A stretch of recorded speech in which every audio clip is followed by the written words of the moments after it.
Hello बच्चों, चलिए प्रश्न को देखते हैं। तो दिया गया प्रश्न है, निम्नलिखित में से दाब बढ़ाने पर कौन कौन सी अभिक्रियाएं प्रभावित होगी। ये भी बताइए कि दाब परिवर्तन करने पर अभिक्रिया अग्र दिशा या प्रत्येक दिशा में गतिमान होगी। तो हमें अभिक्रिया दे रखी है कि COCl2 अभिक्रिया कर CO प्लस Cl2 देता है। तो हमें सबसे पहले क्या दिया गया है कि अगर दाब बढ़ा दें तो इसमें क्या होता है कि हमारी अभिक्रिया पर कौन सी अभिक्रिया प्रभावित होगी या नहीं होगी, पहले ये देखना है। अगर होगी तो हमारी जो अभिक्रिया है वो अग्र दिशा में या प्रत्येक दिशा में किस दिशा और गतिमान होगी, तो ये देखना है। तो हमें अभिक्रिया दे रखी है और उसकी अवस्था भी हमें दे रखी है।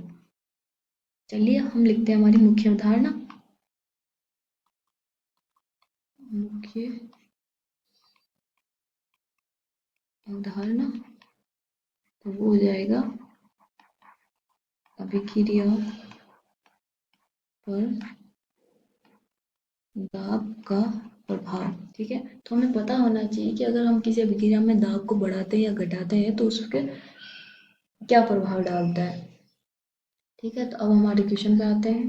क्वेश्चन क्या दिया गया है हमें। तो हम सबसे पहले देखते हैं कि दाब बढ़ाने पर, सबसे पहले क्या देखेंगे हम, दाब बढ़ाने पर हमारी अभिक्रिया प्रभावित कैसे होती है।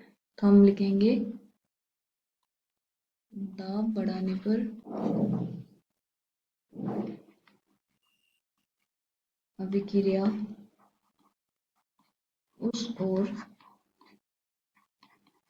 गतिमान होगी जिस ओर गैसीय मोलों की संख्या कम होगी।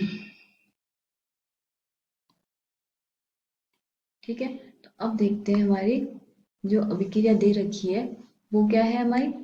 COCl2 प्लस क्या देता है अभिक्रिया कर, CO प्लस Cl2। तो तीनों क्या है हमारी गैसीय अभिक्रिया है, गैसीय अवस्था में है तीनों। तो अब हमें मोलों की संख्या देखनी है। गैसीय मोलों की संख्या किसमें ज्यादा है, इसमें कितनी है 2 है, इसमें कितनी है 1 है। इसका मतलब क्या है कि उस ओर गतिमान होगी जिस ओर गैसीय मोलों की संख्या कम है। इसका मतलब क्या है कि जो हमारी अभिक्रिया है वो किस ओर जाएगी, पश्चिम दिशा में जाएगी। तो अभिक्रिया पश्चिम या प्रत्येक दिशा में गतिमान होगी, गतिमान होगी। आशा करती हूँ आपको समझ में आया होगा। धन्यवाद।